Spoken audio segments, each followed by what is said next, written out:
But you need a tribunal of people looking at the particular facts of the problem to decide precisely how the concept should apply. And certainly in the United Kingdom, in human rights, for instance, the balance between liberty and state security, the balance between family life on the one hand and the interests of society on the other, the balance between the environment on the one hand and the legitimate interests of a developer.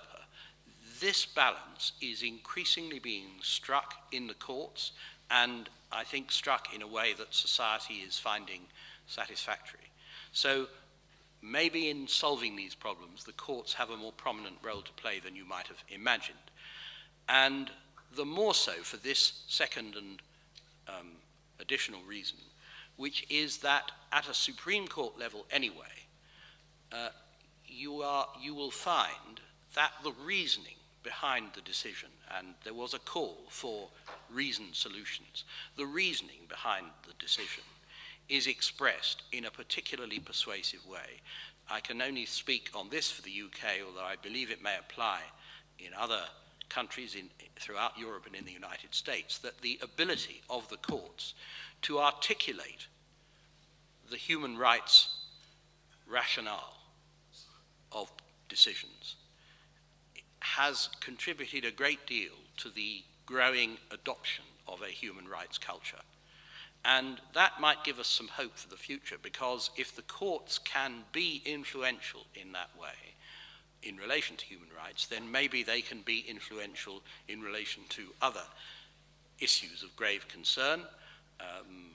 I think, for instance, in relation to social issues such as the rights of Muslims and the wearing of headscarves and things of this kind, we badly need better and more rational decision-making by the courts, and I think that in relation to the environment, we need to strike similar balances. And so I think that the ability of the courts to adjudicate in these finely balanced cases and to strike a balance between different interests and to give reasons for their decisions which will influence the public at large. This is a very, very important aspect of governance going forward in the future.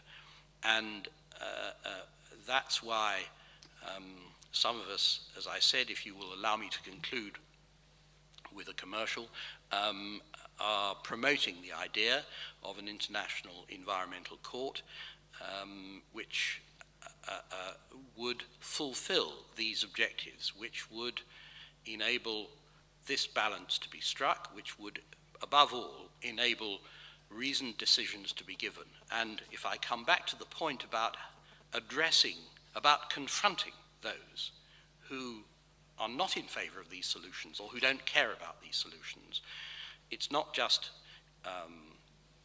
public opinion, it's not just the dissemination of information, it's not just a free press, but it is the ability of the judicial system to stand up and explain why we as a society need to enforce appropriate legal constraints, which I think in the future is going to become very, very important. If you want to know a bit more about those ideas, please go to www.environmentcourt.com and you'll find out a bit more about it, or by all means email me later.